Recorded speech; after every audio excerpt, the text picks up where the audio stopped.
Evet sevgili arkadaşlar, ikinci bölümle tekrar beraberiz. Şimdi bu bölümde ABCD paralel kenar diyor.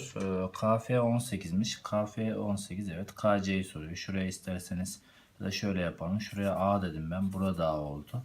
Şurası 2A oldu. Hatta şöyle diyelim. Şuraya 2A diyorum arkadaşlar. Burası da 2A. Şurası o zaman ne oluyor?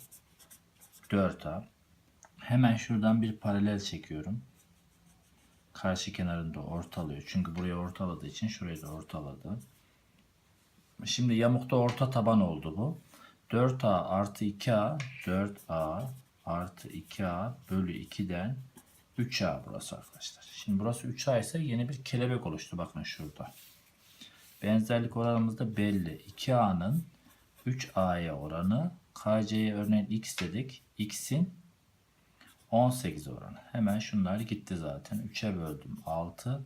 X eşittir 6 kere 2 12 birim olarak karşıma çıktı. Hemen F'den orta taban aldım. 4A artı 2A'nın yarısı 3A oldu. Kelebekteki 2A 3A oranından da soruyu çözdüm. Bu kadar basit arkadaşlar. Şimdi diğer sorumuz bir dikdörtgen sorusu. Şimdi diyor ki şu kenar diyor, bu köşegen diyor, AD köşegen diyor, işte BC eşit diyor. Ama bu ikisi birbirine değmiyor bile. Çok alakasız. O yüzden bu köşegenin eşit olduğu diğer köşegeni çiziyorum arkadaşlar. Şuradan şöyle. Böylece bu da buna eşit olduğu için şuradan ikizkenar bir üçgen belirdi. Bakın. Şimdi köşegen köşeler 90 derece olduğuna göre burası 70. Biliyorsunuz şunlar birbirine eşit olduğu için şurası da 70. Peki şurada ikizkenarlık var. Bakın şu açı şu açıya eşit oldu. Şimdi burası 20 ise o halde şurası da 20. 20 10 daha ne oldu burası? 30. O halde şurası da nedir? 30'dur. Peki 30. 30 da burası 30 artı 30 artı 70 artı x eşittir 180 derece üçgenden. Peki 30 70 daha 100 130 karşıya attım. 180 eksi 130'dan x'imiz 50 derece olarak karşımıza geldi arkadaşlar. 8. sorumuz. Şimdi burada ABCD kareymiş. Hemen ben şuraya A dedim. Burası ne oldu o halde? 8 artı A oldu. Burası da 8 artı A oldu. Şurası 5 artı A oldu. Şimdi şuraların 90 derece olduğunu biliyorum. Bu da gördüğünüz gibi hemen bağırıyor zaten. Hatırlarsanız üçgende şu durumda ne oluyordu? Bir benzerlik durumuydu bu. Ben şuraya mesela nokta diyorum. Şuraya da çendik diyorum. Nokta artı çendik 90 derece. Bu 90 ise şu ikisi 90 olmak zorunda. Burası tekrar nokta. 90. Şurası noktaysa burası tekrar çendik. O zaman 90 nokta çendik 90 nokta çendik benzerlik var. Başlıyorum. Çendiğin karşısındaki 3'ün çendiğin karşısındaki 8'e oranı eşittir. Noktanın karşısındaki A'nın noktanın karşısındaki 8 artı A'ya oranı. İşler patlatıyorum. 8A eşittir 24 artı 3A'dan 5A eşittir 24'ten A eşittir 24 bölü 5'miş. Bana da zaten EC yani A'yı sormuştu. Orası da 24 bölü 5 olarak karşıma geldi arkadaşlar. 9. sorumuz. 9. sorumuz bir deltoid sorusu arkadaşlar. Şimdi ne yapalım? Şuradan isterseniz simetri köşegenimizi çizelim. Burayı 60-60 böldük biliyorsunuz.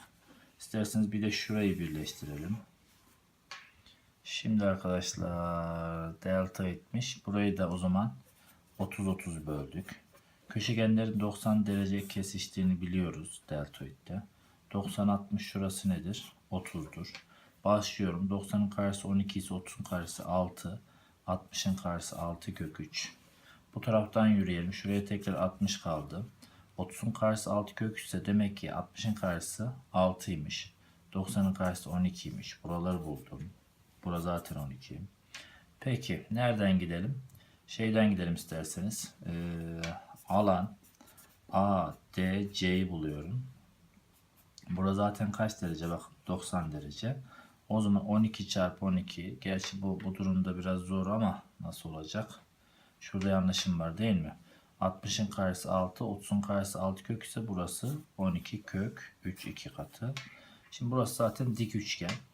12 çarpı 12 kök 3 bölü 2'den Şu gitti 6, 72 kök 3 birim kare. Şu üçgenin alanı. Bundan 2 tane var. Alttaki de aynısı. O halde alan A, B, C, D de ne olacak arkadaşlar? 2 çarpı 72 kök 3'ten 144 kök 3 birim kare olarak karşıma geldi arkadaşlar. Evet, 10. ve son sorumuz yazılı için. Burada da arkadaşlar ne diyor? ABCD eşkenar dörtgen diyor. BD'ye A dersek BD. O zaman şuraya A diyelim, şuraya A diyelim. Şurası 2A olsun. AC 4A oldu. Şurası 2A o halde. Şurası 2A oldu. Köşegenlerin dik kesiştiğini eşkenar dörtgende biliyoruz arkadaşlar. AB'yi 10 kök 5 vermiş. Hemen şuradan pisoyu patlatalım.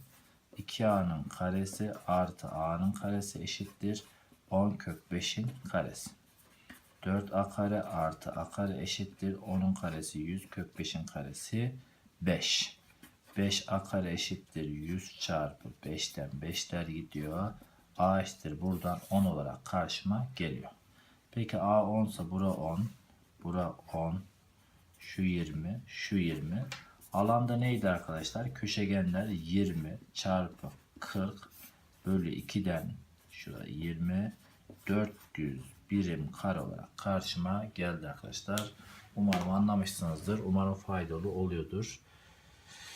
Evet arkadaşlar.